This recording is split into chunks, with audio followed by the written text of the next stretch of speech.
Statik is a pretty unique puzzle game in which you find yourself constantly waking up in some kind of strange lab with your hands attached to a box. There are obscure mechanisms on the left, front, and right sides of the box, and you have to figure out how to properly manipulate them to solve a series of puzzles. Once you do, you're knocked out, and then you wake up in another room just in time to solve another puzzle. Meanwhile, an anonymous scientist with a mysteriously blurred face watches you and occasionally offers some commentary without ever actually helping you out.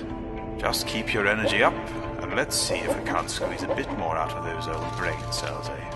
The game makes the bold and, I think, pretty great choice of just plopping you into each of these rooms with absolutely no directions on what you need to do. You need to just look at the box, look around the room, see what each button on the DualShock controller does, it's different in every room, and figure it out. So there's typically a few minutes at the beginning of each puzzle in which you're basically just trying to get your bearings with no idea of how to even begin solving the puzzle. In fact, just figuring out what you have to do is part of the challenge, let alone actually doing it. It makes for a really great experience, a very satisfying loop of confusion and even frustration, followed by the catharsis of figuring it all out. It kind of fosters a love-hate relationship with the game. It's easy to get frustrated and even want to put the game down, but then the light bulb goes off and, oh hey, this is actually a pretty good game. I like this. Then you get stuck and it sucks again. But it's mostly a good suck. Frustration, but with the knowledge that a satisfying payoff is just around the corner. I will say, though, that there's one timing-based puzzle in which you have to sync up a compass direction a degree from 1 to 360 and 4 lights in a limited amount of time that pretty much made me want to throw my PSVR out the window.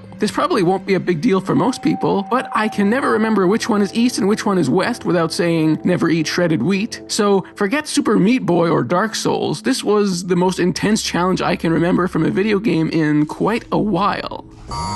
The game also has a fairly compelling sense of style, though it's abundantly clear that the developers are very big fans of Portal. I don't think the word homage even applies here. It's more like outright theft. Still, like they say, if you're gonna steal, steal from the best. And to be fair, aside from them both being puzzle games, the gameplay in each game is pretty different. It's really just the style, the setting, and the darkly comic tone that feel like they were lifted wholesale from Portal. All you really need are a few signs that say Aperture Science, and this could very easily be a Portal spin-off.